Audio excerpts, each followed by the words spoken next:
런던 최고 군사연구소. 40년간 세계 모든 강대국의 군사 비밀을 파헤쳐온 전문가가 있습니다. 미국도 러시아도 중국도 그를 놀라게 한 적이 없었죠. 그런데 그날 책상 위 한 장의 보고서가 그의 손을 떨게 만들었습니다. 이건 말이 안 돼. 대한민국이라는 작은 나라의 데이터가 그의 상식을 완전히 뒤흔들어 놓았습니다. 몇 초 만에 적을 무력화하는 시스템. 그 어떤 나라도 흉내낼 수 없는 완전히 새로운 전쟁 설계도. 그날 밤 그는 잠을 이룰 수 없었습니다.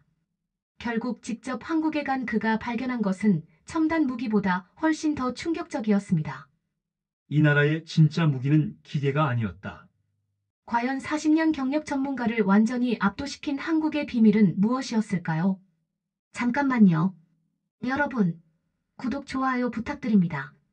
세계적인 전문가도 감탄시킨 한국의 비밀을 알아내셨다면 댓글 부탁드립니다. 오늘 이야기 시작합니다. 저는 런던의 군사연구소에서 매일 전 세계 군사 동향을 분석하는 일을 했습니다. 그날도 평범한 하루였죠. 책상 위에 쌓인 보고서들을 하나씩 검토하고 있는데 하나의 문서가 제 눈길을 사로잡았습니다. 대한민국의 첨단 방어 전략에 관한 보고서였습니다. 처음엔 그저 아시아의 작은 나라 중 하나로만 생각했어요. 하지만 보고서를 읽어갈수록 제 심장이 빨라지기 시작했습니다. 이건 단순한 군사 보고서가 아니었어요. 한국이 개발한 초고속 대응 시스템과 정밀 타격 기술들이 상세히 기록되어 있었습니다. 제가 지금까지 연구해온 어떤 군사 강국과도 차원이 달랐죠. 미국도 러시아도 중국도 이런 체계적인 설계는 보지 못했거든요. 가슴이 두근거렸습니다. 이 작은 나라가 뭔가 특별한 힘을 품고 있다는 직감이 들었어요. 평소 최강 군사 강국에 대한 관심이 깊던 저였기에 이 신비로운 나라에 대한 호기심을 억누를 수 없었습니다. 그날 밤 잠자리에 누워서도 그 보고서 내용이 머릿속을 떠나지 않았어요. 한국이 왜 이렇게 강한지, 어떻게 이런 전략을 만들어낼 수 있었는지 알고 싶다는 강한 욕구가 솟아올랐습니다. 그때까지만 해도 이것이 제 인생을 송두리째 바꿀 시작점이 될 줄은 몰랐죠. 제가 왜 이렇게 군사 전략에 매료되는지 이해하려면 제 어린 시절 이야기를 해드려야 합니다. 저희 아버지 로버트 윌리엄스는 영국 해군 출신이었어요. 냉전시대 소련과의 군사적 균형을 연구하는 전략가였죠. 어린 시절 아버지는 저에게 자주 말씀하셨습니다. 진정한 군인의 정신은 무기나 기술이 아니라 조국을 지키려는 의지에서 나온다고요. 아버지의 서재에는 세계 각국의 군사 전략서들이 빼곡히 꽂혀 있었습니다. 아버지가 돌아가시기 전 마지막으로 하신 말씀이 아직도 생생해요. 맥스야, 세상에는 우리가 아직 모르는 강한 나라들이 있을 거다.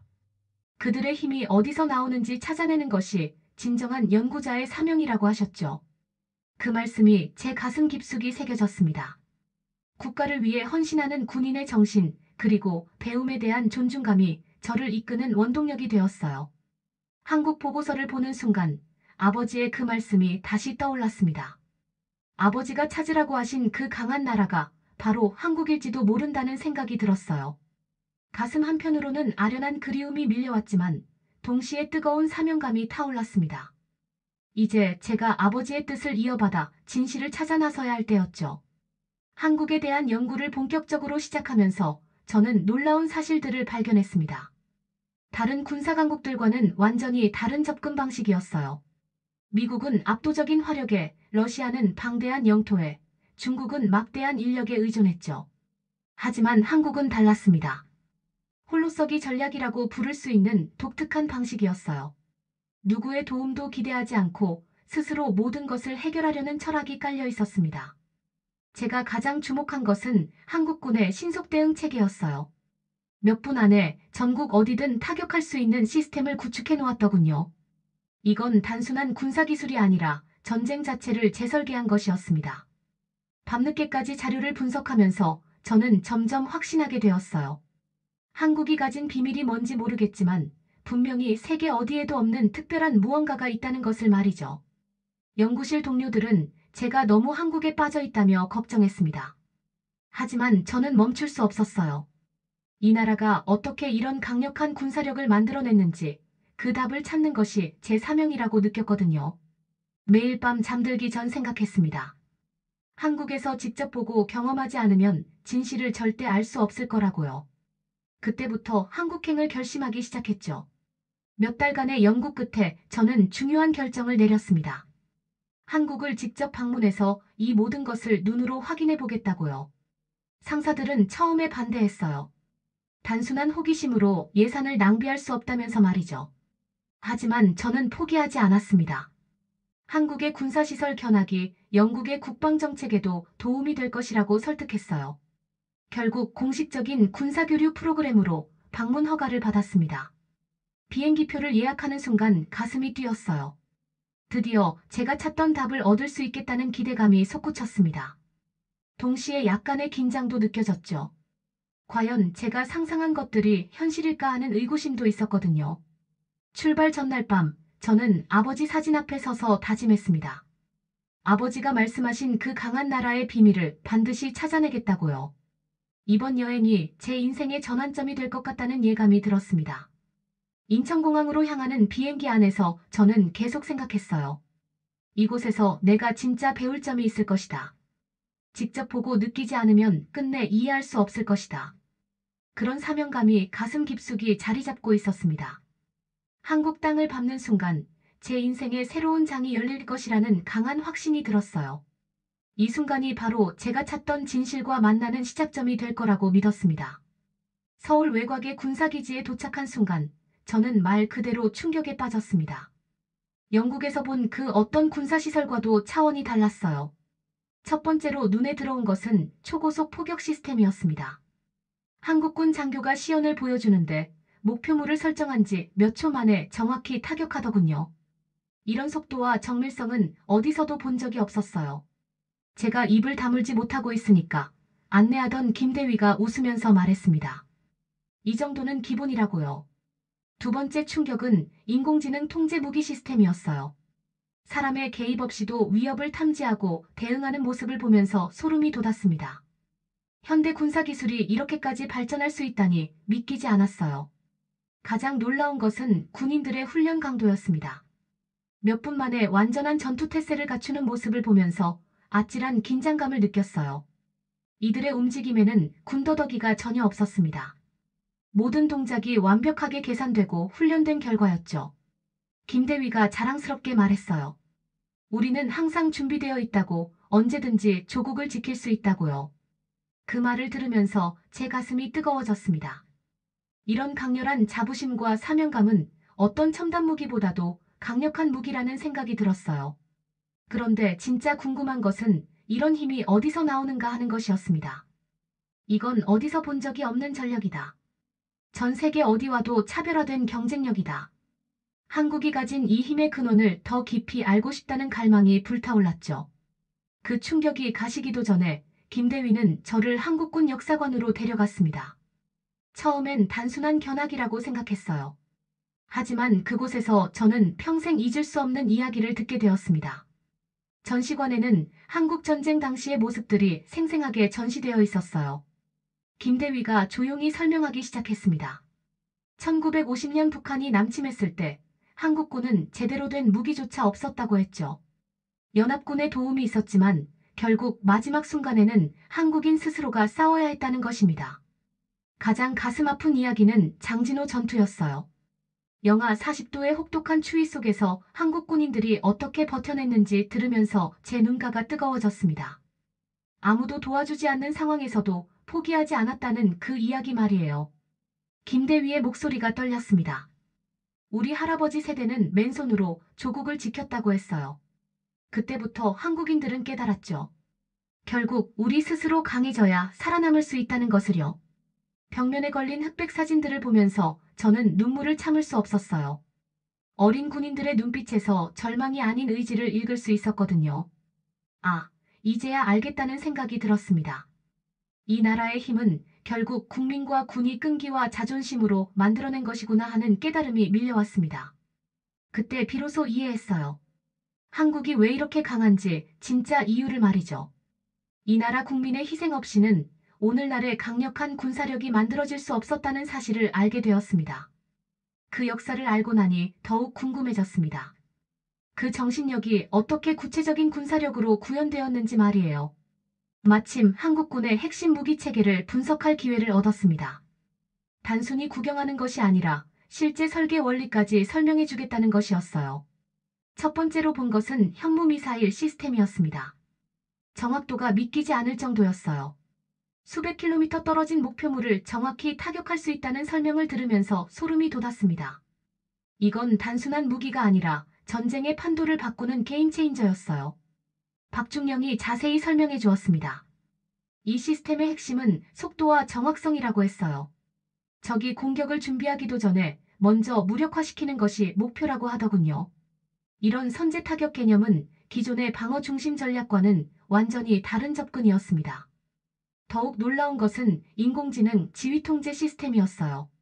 전장의 모든 정보가 실시간으로 분석되고 최적의 대응 방안이 자동으로 계산된다는 것입니다. 사람의 판단력과 기계의 정확성이 완벽하게 결합된 시스템이었죠. 박중령이 말했습니다. 우리는 전쟁을 방지하기 위해 이런 기술을 개발한다고요. 적이 함부로 도전할 수 없도록 만드는 것이 진정한 평화라고 했어요. 이 말을 들으면서 저는 깊은 감동을 받았습니다. 이렇게 체계적으로 설계된 군사 전략은 세계 어디에도 없다는 확신이 들었어요. 한국은 전쟁을 단순히 싸우는 것이 아니라 설계하는 기술을 완성했다는 생각이 들었습니다. 하지만 첨단 기술만으로는 설명이 안 되는 부분이 있었습니다. 이런 놀라운 시스템을 만들어낸 원동력이 뭘까요? 김대위는 저를 서울 시내로 데려갔습니다. 군사시설만 보면 한국을 제대로 이해할 수 없다면서 말이에요. 진짜 한국의 힘은 국민들에게서 나온다고 했습니다. 새벽 2시 한 대학교 도서관에 들렀는데 학생들이 여전히 공부하고 있더군요. 김대위가 설명했습니다. 한국 사람들은 더 나은 미래를 위해 끊임없이 노력한다고요. 포기라는 단어를 모르는 민족이라고 했어요. 지하철에서 스마트폰으로 일하는 사람들 걸어가면서도 공부하는 학생들을 보면서 놀랐어요. 이들은 시간을 낭비하는 법을 모르는 것 같았습니다. 모든 순간을 성장의 기회로 만드는 그 치열함이 놀라웠어요.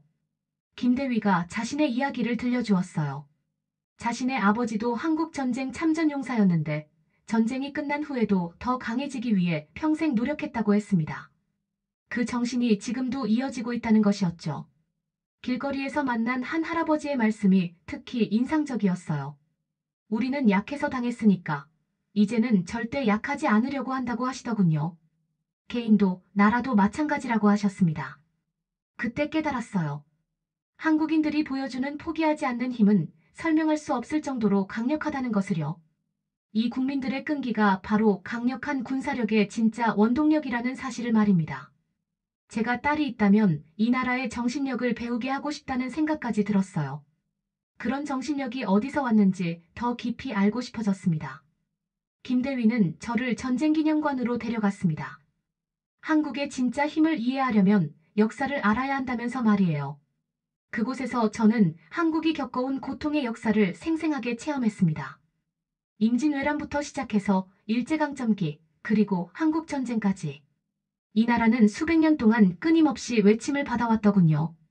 하지만 매번 일어났고 더 강해졌습니다. 이런 회복력은 어디서 나오는 것일까요?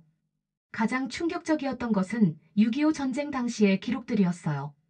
초전박살이 난 상황에서도 끝까지 싸운 군인들의 이야기를 들으면서 눈물이 났습니다. 특히 오성산 전투에서 홀로 남아 끝까지 싸운 병사들의 이야기는 정말 가슴이 아팠어요. 김대위가 조용히 말했습니다. 우리 할아버지들이 그때 포기했다면 지금의 대한민국은 없었을 거라고요. 그분들의 희생이 오늘날 우리가 이렇게 강할 수 있는 바탕이 되었다고 했습니다. 전시관을 돌아보면서 저는 한 가지를 확신하게 되었어요. 한국의 강함은 하루아침에 만들어진 것이 아니라는 것입니다. 수십 년에 걸친 고통과 희생, 그리고 절대 굴복하지 않는 의지가 쌓여서 만들어진 것이었죠. 역사 속 그 고통과 희생이 오늘의 강력한 나라를 만든 것이라는 사실에 깊은 감동을 받았습니다. 한 발짝도 뒤로 물러서지 않는 강인함과 희망이 바로 이 나라의 진짜 무기라는 것을 깨달았어요. 그런 역사적 배경을 알고 나니 한국군의 놀라운 능력이 더욱 이해가 되었습니다. 갑작스런 비상훈련이 시작되었는데 그 모습에 완전히 압도되었어요. 경보가 울린 지 3분 만에 모든 병력이 전투 준비를 완료했습니다. 이건 단순한 군사훈련이 아니었어요. 마치 시간과 싸우는 예술 같았습니다. 헬기는 이미 공중에 떠 있었고 포병들은 목표물을 조준하고 있었어요. 이런 빠른 대응은 어떤 나라에서도 본 적이 없었습니다. 김대위가 설명했습니다. 우리는 항상 준비되어 있다고요. 적이 공격을 생각하기도 전에 우리가 먼저 준비를 끝내는 것이 목표라고 했어요. 이런 빠른 대응은 수십 년간의 훈련과 체계적인 설계의 결과라고 하더군요. 가장 놀라운 것은 모든 부대가 하나의 유기체처럼 움직인다는 것이었어요. 육군, 해군, 공군이 완벽하게 조화를 이루면서 동시에 작전을 수행하는 모습을 보면서 소름이 돋았습니다. 박중령이 자랑스럽게 말했어요. 이 빠른 움직임이 바로 대한민국의 강력한 무기라고요. 전쟁에서 가장 중요한 것은 속도와 정확성이라고 했습니다. 그리고 한국군은 세계에서 가장 빠르다고 확신한다고 하더군요. 심장이 두근거릴 만큼의 긴장과 흥분을 느꼈어요. 우리가 맞서야 하는 미래의 전쟁이 이미 준비되어 있다는 강렬한 느낌이 들었습니다. 이 나라는 정말로 전쟁을 설계하는 기술을 완성한 것 같았어요. 그런데 더 놀라운 것이 기다리고 있었습니다. 국방과학연구소를 방문하게 되었는데 이곳에서 저는 한국이 만들어낸 독창적인 군사 철학을 직접 체험했습니다. 단순히 강한 무기를 만드는 것이 아니라 전쟁 자체의 개념을 바꾼 것이었어요. 연구소의 이 박사가 설명해 주었어요. 한국의 군사 전략은 단순히 적을 막는 것이 아니라 적이 공격 자체를 포기하도록 만드는 것이라고 했습니다. 이것이 바로 억제 전략의 핵심이라고 하더군요. 킬체인 시스템을 보면서 정말 놀랐어요. 적의 미사일이 발사되기 전에 먼저 탐지하고 무력화하는 기술이었거든요. 이건 방어가 아니라 선제 무력화 개념이었습니다. 전쟁의 패러다임을 완전히 바꾼 것이죠. 대량 응징 보복 시스템은 더욱 충격적이었어요. 적이 공격하면 몇 배로 되돌려주는 능력을 갖추고 있다는 것입니다. 이 박사가 말했어요. 적이 한 대를 쏘면 우리는 10대로 응답한다고요. 한국형 미사일 방어 체계는 마치 예술작품 같았습니다. 다층 방어망으로 구성되어 있어서 어떤 공격도 막아낼 수 있다고 했어요. 마치 전쟁을 예술처럼 설계한 느낌이었습니다. 이 박사가 자랑스럽게 말했습니다. 이 모든 시스템이 하나로 어우러져서 완벽한 조화를 이룬다고요. 무기뿐 아니라 속도, 조화, 전략이 하나로 어우러진 예술품이라고 했어요. 정말로 세계를 길들이는 비밀을 보는 것 같았습니다. 그런데 이 모든 것보다도 더 인상적인 것을 발견했습니다. 한국 사회의 특별한 면이었어요. 민간인과 군인이 하나의 팀처럼 움직인다는 것이었습니다. 이런 집단적 결속력은 어느 나라에서도 본 적이 없었어요. 아침 일찍 지하철을 타고 가는데 예비군 훈련을 받으러 가는 직장인들을 보았어요. 그들의 표정에서 짜증이나 불만을 찾을 수 없었습니다. 오히려 당연한 의무라는 듯이 담담하게 받아들이고 있었죠. 김대위가 설명해 주었어요. 한국에서는 모든 남성이 군복무를 마친다고 했습니다.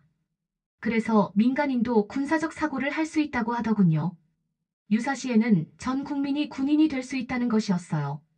한 카페에서 만난 박 사장의 이야기가 특히 놀라웠습니다. 자신도 예비군이고 직원들도 모두 예비군이라고 했어요. 회사에서도 비상계획을 세워두고 있다고 하더군요. 언제든지 나라를 지킬 준비가 되어 있다고 말했습니다. 한 대학생이 말하더군요. 우리는 자유롭게 공부할 수 있는 이 평화를 지키기 위해 언제든 싸울 준비가 되어 있다고요. 그 순간 저는 깨달았어요. 한국인들은 군인들도 시민도 모두 전투태세로 하루를 시작한다는 것을요. 언제든지 한 발만 서둘러 움직이면 살아남는다는 믿음에 가득 차 있었습니다. 이런 집단적 결속이 어디서 나온 것인지 알고 싶어서 김대위가 한국전쟁 참전용사 할아버지께 저를 소개해 주었어요. 그분의 이야기는 제 가슴을 뜨겁게 만들었습니다. 이 할아버지는 당시 19살이었다고 했어요. 인민군이 밀고 내려왔을 때 가족들과 헤어져서 홀로 피난길에 올랐다고 하시더군요. 그때의 참혹함을 담담하게 이야기하시는 모습에서 엄청난 정신력을 느꼈습니다. 가장 가슴 아픈 이야기는 흥남 철수 작전이었어요. 수많은 피난민들이 배를 타고 남쪽으로 내려왔는데 그때 모든 것을 잃었다고 하셨습니다. 하지만 포기하지 않고 다시 일어섰다는 것이었어요. 이 할아버지가 말씀하셨어요. 그때의 고통과 치욕이 오늘날 이렇게 강한 나라를 만드는 밑거름이 되었다고요. 약해서 당했으니까 이제는 절대 약하지 않으려고 한다고 하셨습니다. 할아버지의 눈빛에서 슬픔과 희망이 동시에 느껴졌어요. 전쟁의 상처는 아직도 남아있지만 그것이 오히려 더 강해지려는 의지로 바뀌었다는 것을 알 수 있었습니다. 그때 감정을 억누를 수 없었어요. 한국 전쟁 당시의 고통과 치욕, 그런데 그게 바로 오늘날 한없이 강한 정신력을 만들어낸 근원이었던 것입니다. 나라가 거듭나는 모습을 보면서 가슴이 아팠지만 동시에 깊은 감동을 받았어요. 그런 정신력이 어떻게 구체적인 기술로 구현되었는지 더 자세히 알아보고 싶었습니다. 한국군의 최첨단 무기 체계를 종합적으로 분석할 기회를 얻었어요. 이때까지 본 것들을 모두 종합해보니 한국이 만든 것은 단순한 무기가 아니라 완전히 새로운 전쟁 개념이었어요. 현무 시리즈 미사일들의 체계를 보면서 또 한 번 놀랐습니다. 단거리부터 장거리까지 완벽한 스펙트럼을 갖추고 있었어요. 적의 어떤 목표물이든 정확히 타격할 수 있는 시스템이었습니다. KF-21이라는 한국형 전투기 개발 프로젝트는 더욱 인상적이었어요. 이 전투기는 한국이 독자적으로 설계한 것이라고 했습니다. 다른 나라에 의존하지 않고 스스로 만들어낸 것이죠. 무인 전투 체계들을 보면서는 정말 충격을 받았어요. 드론부터 시작해서 무인 전투 체계까지 사람이 직접 조종하지 않아도 스스로 판단하고 행동하는 무기들이었습니다. 박중령이 설명해 주었어요. 이 모든 기술들이 하나의 네트워크로 연결되어 있다고 했습니다. 전장의 모든 정보가 실시간으로 공유되고 최적의 대응이 자동으로 계산된다고 하더군요. 초음 속 미사일, 인공지능이 통제하는 군사무기들을 보면서 저는 확신했어요. 이 모든 기술이 사실상 전쟁을 설계하는 비밀의 지침서처럼 느껴졌습니다. 눈앞에 펼쳐지는 미래형 군사기술의 충격이 말로 표현할 수 없을 정도였어요. 그런데 정말 놀라운 것은 따로 있었습니다. 한국인들의 일상을 더 자세히 관찰해보니 이들의 일상 자체가 전투 준비 과정과 같다는 것이었어요. 새벽 5시 한강공원에서 조깅하는 사람들을 보았어요. 추운 겨울 날씨에도 불구하고 수많은 시민들이 운동하고 있었습니다. 김대위가 말했어요. 한국인들은 항상 자신을 단련한다고요. 학교에서는 더욱 놀라운 광경을 목격했습니다. 학생들이 수능 공부와 동시에 군사훈련도 받고 있었어요. 이것이 바로 한국의 교육 시스템이라고 했습니다. 공부도 하고 몸도 단련하는 것이죠. 직장에서도 마찬가지였어요. 회사원들이 점심시간에 헬스장에서 운동하는 모습을 보았습니다. 더 강해지려는 의지가 일상생활 곳곳에 스며들어 있었어요. 민방위 훈련이 시작되었을 때는 정말 소름이 돋았어요. 사이렌이 울리자 모든 시민들이 질서정연하게 대피하는 모습을 보면서 말이죠. 몇 초 만에 전투 태세를 갖춘 시민들의 모습이 마치 시간과 싸우는 예술 같았습니다. 김대위가 자랑스럽게 말했어요. 한국인들은 평상시에도 항상 준비하고 있다고요. 유사시에는 모든 국민이 군인이 될 수 있다고 했습니다. 이 빠른 움직임이 바로 대한민국의 강력한 무기라는 확신이 들었어요. 어느 날 김대위가 저를 특별한 곳으로 데려갔습니다. 한 식당이었는데 한국 문화의 독특한 면을 보여주고 싶다고 했어요. 바로 매운 음식을 즐기는 문화였습니다. 처음엔 단순한 음식 취향이라고 생각했지만 이것이 한국인의 정신력과 깊은 관련이 있다는 것을 알게 되었습니다. 불닭볶음면이라는 음식을 주문하더군요. 첫 입을 먹는 순간 입안이 불타는 것 같았습니다. 하지만 주변 한국인들은 아무렇지도 않게 먹고 있었어요. 식당 사장 최 씨가 웃으면서 말했습니다. 한국 사람들은 매운 것을 먹으면서 스트레스를 푼다고 했어요. 힘든 상황을 견디는 연습이기도 하다고 하더군요. 고통을 이겨내는 훈련이라는 것이었습니다. 김대위가 설명해 주었어요. 한국인들에게 매운맛은 단순한 자극이 아니라 도전이라고 했습니다. 그 정도는 기본이라고 말하면서도 더 매운 것에 도전한다고 하더군요. 버티기의 상징이라는 것이었어요. 군부대에서도 마찬가지였습니다. 군인들이 매운 김치찌개를 먹으면서도 태연한 모습을 보였어요. 박중령이 말했습니다. 매운 것을 견디는 것도 정신력 훈련의 일부라고 했어요. 그때 깨달았어요. 한국인들이 매운 음식을 즐기는 것은 그저 먹는 게 아니라 도전이고 생존의 훈련이라는 것을요. 눈앞의 고통을 이겨낸 자부심, 그것이 바로 이들이 보여주는 지속하는 힘의 비밀이었습니다. 매운 음식 문화만큼이나 놀라운 것이 한국 사회의 속도감이었습니다. 인터넷 속도부터 시작해서 배송 시스템, 그리고 일상생활의 모든 것이 빨랐어요. 이것이 바로 한국의 경쟁력이라는 것을 깨달았습니다. 인터넷 속도에 정말 충격을 받았어요. 5초 만에 영화 한 편이 다운로드 되는 것을 보고 믿을 수 없었습니다. 영국에서는 몇 분이 걸리는 일이었거든요. 김대위가 말했어요. 한국에서는 이 정도 속도가 당연하다고요. 배송 시스템은 더욱 놀라웠습니다. 아침에 주문한 물건이 저녁에 도착하더군요. 심지어 새벽에도 배송이 가능하다고 했어요. 이런 빠른 배송은 전 세계 어디에도 없는 시스템이었습니다. 한국인들의 일처리 속도를 보면서 감탄했어요. 회사에서 회의를 하는 모습을 보니 결정이 정말 빨랐습니다. 영국에서는 몇 주가 걸릴 일을 몇 시간 만에 끝내더군요. 김대위가 설명했습니다. 한국인들은 빨리빨리 문화가 몸에 배어 있다고 했어요. 느리면 뒤처진다는 위기의식이 있다고 하더군요. 이 속도감이 바로 생존의 무기라는 것이었습니다. 식당에서도 마찬가지였어요. 주문하면 몇 분 안에 음식이 나오고 계산도 순식간에 끝났습니다. 모든 것이 효율적으로 돌아가고 있었어요. 그때 확신했습니다.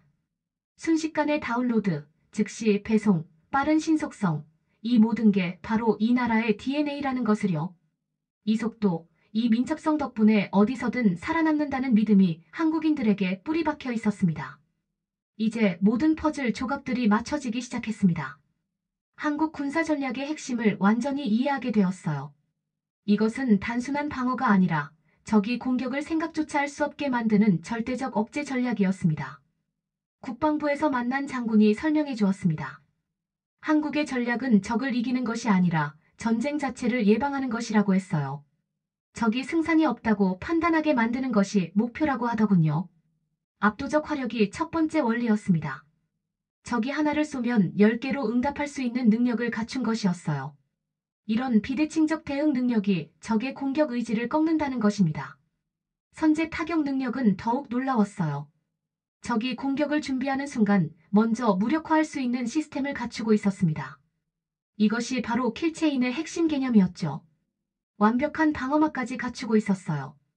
다층 방어 시스템으로 어떤 공격도 막아낼 수 있다고 했습니다. 공격과 방어가 완벽하게 조화를 이루는 시스템이었어요. 장군이 자신있게 말했습니다. 이 모든 시스템이 결합되면 적이 도전조차 할 수 없다고 했어요. 전쟁을 피하는 지혜이자 적이 도전조차 못하는 설계라고 하더군요. 그때 깨달았어요. 제가 목격한 것은 단순한 군사 시스템이 아니라 전쟁을 설계하는 기술이었습니다. 이 나라가 만든 것은 무기만이 아니었어요. 바로 전쟁을 피하는 지혜, 적이 도전조차 못하는 설계였던 것입니다. 그런데 가장 놀라운 것은 따로 있었습니다. 한국인들의 가장 놀라운 특성을 발견했어요. 이미 세계 최고 수준에 도달했음에도 불구하고 결코 만족하지 않는다는 것이었습니다. 끊임없이 더 나아지려는 의지가 이 나라의 진짜 힘이었어요. 한 연구소에서 만난 과학자들의 이야기가 인상적이었어요. 이미 세계 최고 수준의 기술을 개발했지만 여전히 부족하다고 말하더군요. 더 빠르게, 더 정확하게, 더 강하게 만들어야 한다고 했습니다. 김대위도 마찬가지였어요. 한국군이 이미 세계 최강급이지만 아직도 갈 길이 멀다고 했습니다. 다른 나라들도 발전하고 있으니까 우리도 멈추면 안 된다고 하더군요. 학생들과 대화해보니 더욱 놀라웠어요. 이미 최고 수준의 교육을 받고 있으면서도 더 공부해야 한다고 말했습니다. 세계와 경쟁하려면 계속 노력해야 한다는 것이었어요. 직장인들도 마찬가지였습니다. 회사가 성공하고 있어도 위기의식을 갖고 있었어요. 언제든지 뒤처질 수 있다는 생각으로 끊임없이 혁신하려고 했습니다. 한 할아버지가 말씀하셨습니다. 우리 세대가 이만큼 만들어놨으니 젊은 세대는 더 높이 올라가야 한다고요. 만족은 퇴보의 시작이라고 하셨어요. 그때 확신했습니다. 한국은 이미 세계 최고의 군사력과 첨단 무기를 갖추었지만 그들은 멈추지 않는다는 것을요. 더 강해지고 싶다는 강한 의지, 이미 충분하다고 멈추는 것이 바로 도태의 시작이라는 신념이 이 나라를 움직이고 있었습니다. 한국에서의 모든 경험을 마무리하면서 저는 인천공항에서 짐을 정리하며 지난 시간을 돌아보았습니다. 처음 한국에 왔을 때와 지금의 제 마음은 완전히 달라져 있었어요. 영국으로 돌아가는 비행기를 기다리면서 생각했습니다. 제가 찾던 답을 정말로 찾았다는 확신이 들었어요. 한국이 이렇게 강한 진짜 이유를 마침내 알게 되었습니다. 그 답은 첨단 무기나 뛰어난 기술에만 있는 것이 아니었어요. 가장 중요한 것은 한국 국민 한 사람 한 사람이 갖고 있는 정신력이었습니다. 절대 포기하지 않는 끈기와 끊임없이 발전하려는 의지 말이에요. 한국 전쟁의 폐허에서 일어나 오늘날의 강국이 된 것도, 세계 최고 수준의 군사력을 갖춘 것도 모두 이 정신력 때문이었습니다. 외부의 도움 없이도 스스로 일어설 수 있다는 자신감이 이 모든 것을 가능하게 했어요. 김대위가 공항까지 배웅 나와서 마지막 인사를 했습니다. 한국을 어떻게 생각하느냐고 물어보더군요. 저는 진심으로 답했어요. 이 나라의 진짜 강함은 무기가 아니라 국민의 마음에 있다고요. 지금 저는 영국에 돌아와서 이 이야기를 들려드리고 있습니다. 한국이 보여준 진정한 힘에 대해 많은 사람들에게 알리고 싶었어요. 진정한 강함은 결코 만족하지 않는 끈기와 자존심에서 나온다는 것을 말이죠. 제가 한국에서 배운 가장 소중한 교훈은 이것입니다. 한 나라의 진짜 힘은 오랜 역사와 끈기, 그리고 미래를 향한 끝없는 도전 정신에서 나온다는 것이에요. 한국이 세계에서 가장 강력한 이유는 결국 그들의 내면의 힘과 집단적 의지였던 것입니다. 오늘의 사연은 여기까지입니다. 함께 해주신 여러분 감사합니다. 여러분의 의견을 댓글로 남겨주세요. 우리 감동은 여러분과 늘 여러분과 함께 하겠습니다. 건강하세요.